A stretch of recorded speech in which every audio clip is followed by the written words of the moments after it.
এদিকে সোমবার রাতে সাভারে জাতীয় নাগরিক পার্টির জুলাই পদযাত্রার সমাবেশে ককটেল হামলার ঘটনায় আহত হয়েছেন অন্তত ৫ জন। প্রশাসনের সহায়তায় এনসিপির সমাবেশে হামলার অভিযোগ তুলেছেন দলটির আহ্বায়ক নাহিদ ইসলাম।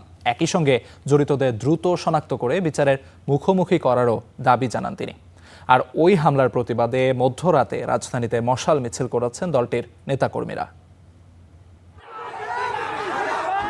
সোমবার রাতে সাভারের তারাপুর মাঠে জাতীয় নাগরিক পার্টি জুলাই পদযাত্রার সমাবেশে হঠাৎ বিদ্যুৎ চলে যায়। এর সাথে সাথে বিস্ফোরিত হয় ককটেল।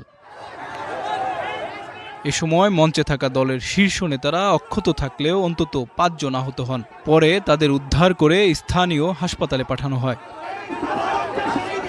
ককটেল বিস্ফোরণ ঘটলেও সমাবেশ চালিয়ে যান এনসিপির আহ্বায়ক নাহিদ ইসলাম।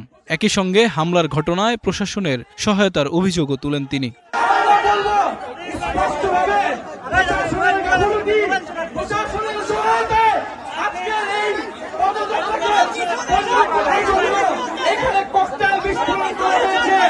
ঘটনার পর সাভার মডেল থানার সামনে বিক্ষোভ করেন এনসিপির নেতাকর্মীরা।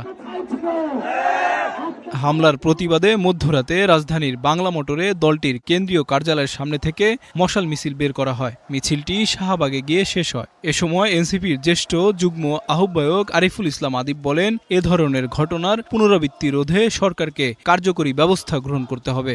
এই হামলার সাথে জড়িত যারা আছে তাদের বিচারের আওতায় আনার দাবি জানায়। সাভারের সেখানে যেসব আইন শৃঙ্খলা বাহিনীর সদস্যরা দায়িত্বে ছিলেন, পুলিশের যেসব কর্মকর্তা, গোয়েন্দা সংস্থা নিরাপত্তার দায়িত্বে ছিলেন, তাদেরকে অতি দ্রুত সেখান থেকে প্রত্যাহার করতে হবে। অতি দ্রুত স্বরাষ্ট্রমন্ত্রীকে এই বিষয়ে বিস্তারিত তথ্য জাতির সামনে উপস্থাপন করতে হবে। আইমন সাজিদ, স্টার নিউজ, ঢাকা।